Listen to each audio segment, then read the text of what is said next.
Vous vous êtes renseigné qui vous a nommé votre nom, qui vous a donné le nom que vous avez. Vos parents, vos grands-parents, vos oncles, la tante. Euh, Est-ce que vous serez surpris si c'est la nounou qui vous a donné votre nom? Ou alors, si vous devez nommer vos enfants, est-ce que vous allez demander à la nounou qu'elle décide quel nom l'enfant va porter? Pourtant, c'est ça ce que nous trouvons par rapport à l'homme le plus important de l'histoire du monde. Comment ça? Un instant, on y revient. Mais entre-temps, disons un peu de Tilim pour prier à Kadosh Baruch Hu, pour protéger Am Israël de tous nos ennemis et je dirais même de nos amis, sans rentrer dans le détail. Chapitre 100. Mizmor le soy de Riad Doir Vodoir Emun Soy. Et disons aussi un chapitre pour la communauté en Californie qui a toujours besoin de nos prières et qui n'en a pas besoin. Alors, chapitre 123. Shiramar le Selech Rabas Sovel Nafshen Lagashananim Habuz Ligé Yoinim et donnons de la tzedaka. Et de quoi je parle? Eh bien, dans la paracha de cette semaine, la Torah nous raconte de l'apparition, de la naissance de Moshe Rabbeinu. Suite à l'intervention de sa sœur Myriam, qui a exigé de ses parents de continuer à procréer et amener des enfants au monde, malgré les dangers que Pharaon a décrété qu'il faut tuer tous les premiers-nés, tous les garçons, et assimiler toutes les filles. Myriam dit à ses parents, faites ce qu'on a à faire, amenez des enfants et tout sera bien.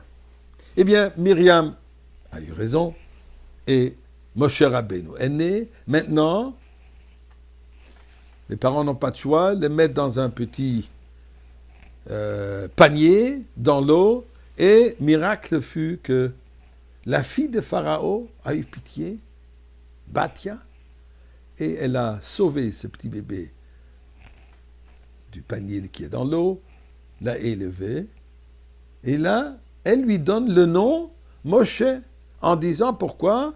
Je l'ai sorti de l'eau. Et c'est ça le nom qui est resté avec Moshe Rabbeinu, que Dieu l'appelle. Mais un instant, vous savez qu'il y a eu au moins 10 autres noms. Écoutez, son père, Amram, l'a nommé Chever, compagnon. Pourquoi?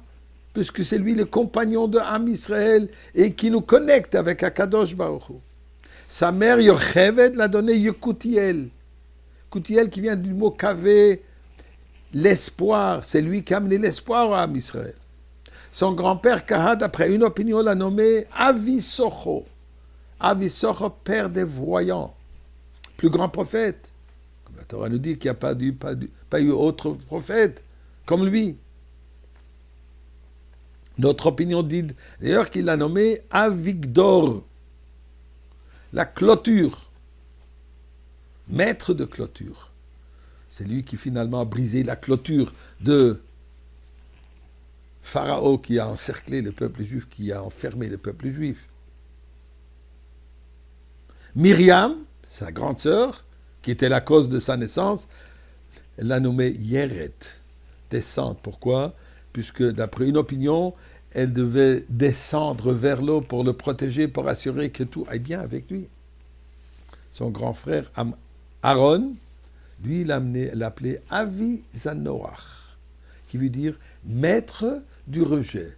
Comme j'ai mentionné, Amram avait rejeté son épouse Yocheved dû au fait qu'il avait peur d'amener des enfants au monde pour qu'ils ne soient pas tués par Pharaon. Lui, il a enlevé ce rejet et grâce à lui, ils sont revenus.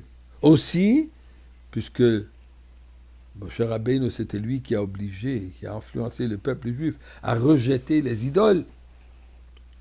Le peuple juif l'appelait, tout le monde était content de ce petit, alors lui appelait Shmaya. Shmaya qui veut dire Dieu va écouter. Shma, du mot écouter. Autres l'ont appelé Tovia. Tovia du mot Tov, la bonté divine. Ben Aviatar, le fils du pardon. Ou ainsi Lévi à cause de la tribu. Mais alors on se pose la question, tous ces noms n'étaient pas bons, juste le nom de la nounou de la femme de Bathia, l'égyptienne. Eh bien, la raison elle est la suivante. Moshe, comme elle dit, représente la sortie de l'eau. L'eau représente le monde voilé. Moshe, toute l'existence de Moshe, c'est pour dévoiler ce qui est voilé. Dévoiler Dieu, dévoiler la Torah, dévoiler le peuple juif en sortant d'Égypte et dévoiler Mashiach. Alors, Ribono Shel Olam, nous, on est prêts qu'on soit déjà, et que tout soit déjà complètement dévoilé aujourd'hui.